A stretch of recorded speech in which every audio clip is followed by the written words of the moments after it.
February 11th, 2023.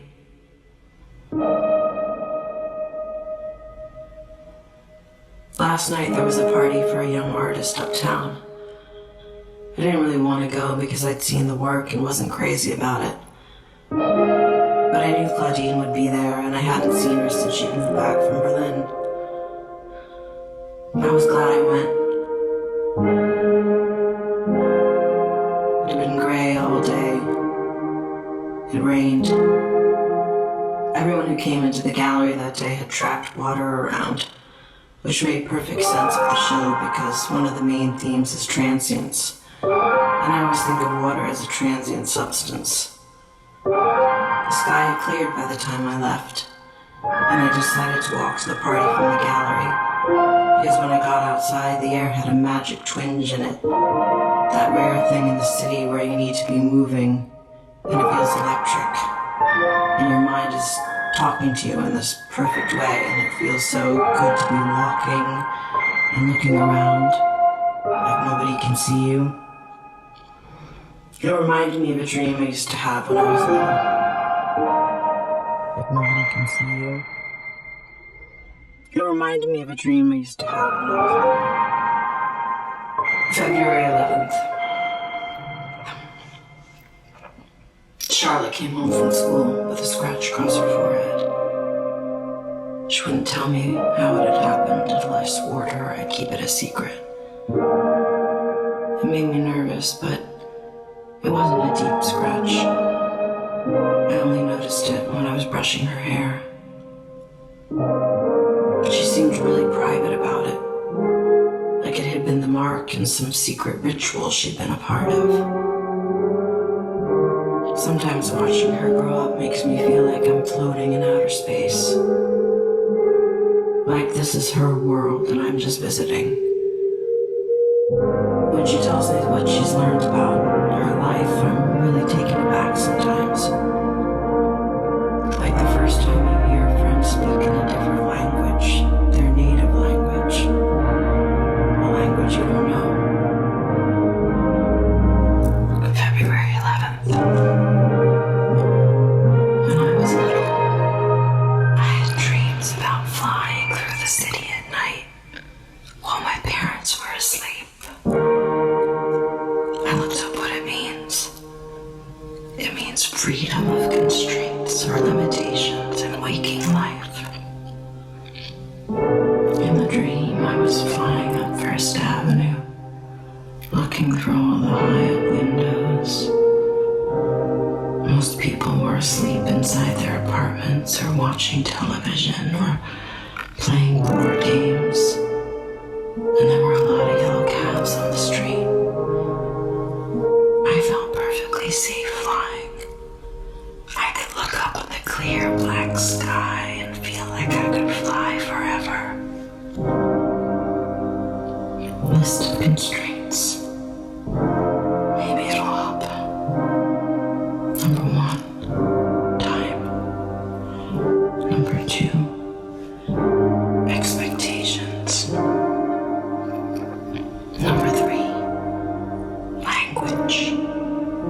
Number 4, the speed of light. February 11th. I took Yasmin to lunch after the studio visit. Her work perplexed me, actually. All about birds. She's been using scraps of canvas and trash from the flower district to make nests, studying the architecture of nests she finds in Central Park.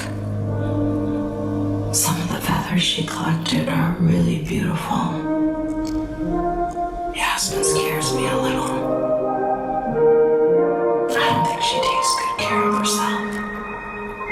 And I think she needs to go out and have more fun. I told her to wear gloves when she handles the trash.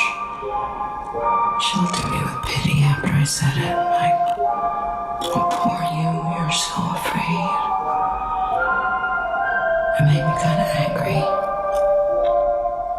The way I get angry at a great work of art for making me feel small. February 11th. Listen to Disintegration on the subway to Brooklyn. Brooklyn.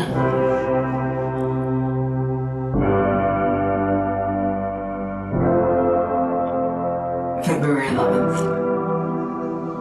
Listen to Disintegration on the subway to Brooklyn. Thinking about my old angst. The duty of youth was to challenge corruption. That's what it used to be. I don't know what the duty of youth is anymore. It's so overwhelming and enormous, and it's also so banal. Maybe ideology is a luxury. Maybe you need to divorce yourself from society to live ideologically. I don't know how else to challenge corruption than to just opt out. Move to the country somewhere and light candles. Take photographs of grass and insects and clouds. Raise Charlotte on food from our garden, water from our own well, a few chickens. Oh, and I dreamed of doing that when we first met.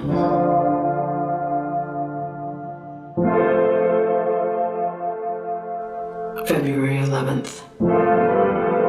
Today at work, someone came in off the street and asked for a recommendation for a quiet place to sit and read. I couldn't think of anywhere. Not one place in the neighborhood. He looked at the art for a while, and then he went back out into the rain. I went into my office and shut the door and read a book. I didn't check my email or answer the phone. I need to do that more often. Yasmin told me about a Sufi legend about birds. I tried retelling it to Charlotte at bedtime, but I'm sure I got it wrong. In the story, every bird represents a human fault. And there are 1,000 birds. The birds decide to go off in search of their leader. They have to cross 7 valleys to find her. Love, knowledge, detachment, unity, wonderment, annihilation, or something else.